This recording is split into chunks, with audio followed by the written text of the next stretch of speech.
So this is probably my favorite way to do armholes. It's kind of like steeking without having to actually cut into your knitting. So when you get to where you knit onto the scrap yarn, so I've obviously knit quite a bit of the top part of this sweater already, and now I've reached the point where I've knit across the stitches for the size I'm knitting, and now it's time to knit onto the scrap yarn. I like to do 3 rows of scrap yarn, so I've got 6 pieces of scrap yarn. It's better if it's a totally different color than what you're working with for later, so it's easy to pull apart. Just take one of them, okay? And for this particular size, I'm knitting 16 stitches across here. So just kind of put this in here, no big deal. 16, 1, 2, 3, 4, 5, 6, 7, 8, 9, 10, 11, 12, 13, whoops, 14, 15, 16. Okay, now I'm still doing increases. I guess I should note the reason that you're using so many pieces and not just, going off one ball is that it gets very tangled in the back otherwise. This is literally just cleaner and easier to deal with.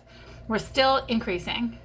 There's personal preferences here. You can leave your working yarn like really long, and then come around and keep knitting so that you've got these big things to cut later. Either way, you're gonna have to weave these ends in. I'm choosing to just cut it here. And I cut them long so I can, weave in a nice end later. And then of course I got my working yarn again over here. So I just keep going to my increase marker. 1 stitch before I dig down here. So awkward, but it keeps it tight, and that way you don't have a hole. If it's easy, I always say this about the make ones. If it's easy, then probably you're not doing it right. Okay, and then here from the back, again, it's a little awkward, but that way you won't have a hole. Okay. And then we knit across. 5, you guessed it, 6 from the center. And then I go 16 with my scrap yarn. Okay, now I'm going to do this twice more. So I'm going to knit all the way back around here, do my next row with more scrap yarn, do these increases again, do more scrap yarn, come around again for a 3rd time, and do a 3rd time. I have found in all my dog sweater knitting that the 2 rules I think are the most important are the neck should be so much smaller than you think it needs to be, and the armhole should be so much bigger than you think they need to be. Because really, their necks are much smaller than I think we realize they are, especially if you've got like a stretchy rib at the top. And their armholes are not just for their tiny stick arms. Their armholes need to accommodate like that big top shoulder part at the top of their arm.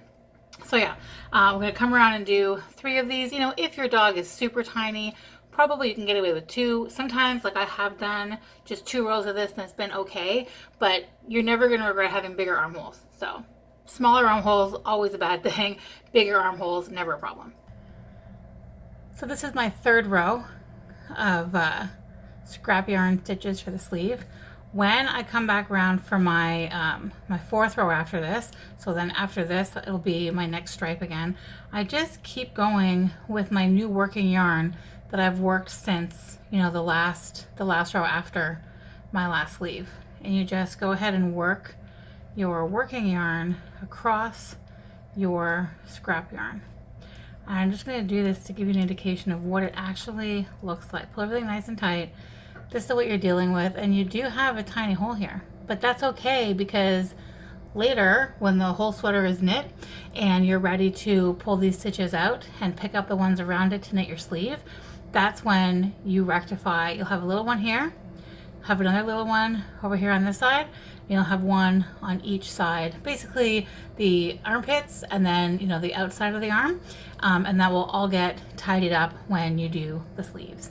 And I'm just gonna continue knitting the sweater until I get to I get back to that part, and then I'll show you how to do the sleeves too. I'm going to show you how to finish up these armholes. So you can use a circular needle if you want to. I'm using DPNs, but essentially what you're going to do is just go in and pick up the main color stitches on each side of the scrap yarn. Now that your live stitches have been picked up on either side, you just have to go through and pluck out this scrap yarn. These 2 rows or 1 row or 3 rows or however many rows you decided to do.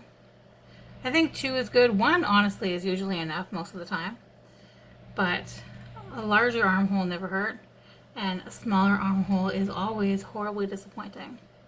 So yeah, just go through and carefully pluck these out. Okay, now we've got our armhole.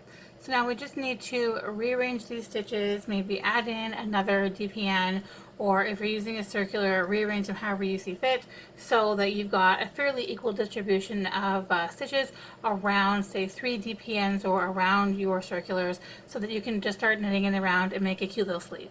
I also went ahead and picked up a couple extra stitches along the edges just to keep everything nice and tight. If you have a hard time doing that because it is a little bit awkward, don't worry too much about it, because when you weave in your ends, you can always patch up, you know, whatever gaps happen to be there. But now I'm just going to knit around in a circle. I'm going to keep track of how many rows I've done so that I can continue the stripes onto the sleeves as well. And now how cute is this little sleeve? Keeping the same number of stitches in between kind of helps it just stay fluid. It looks nice like that. I did a super stretchy bind off just to make getting it on and off easy. And yeah, and then I'm going to go do the other side.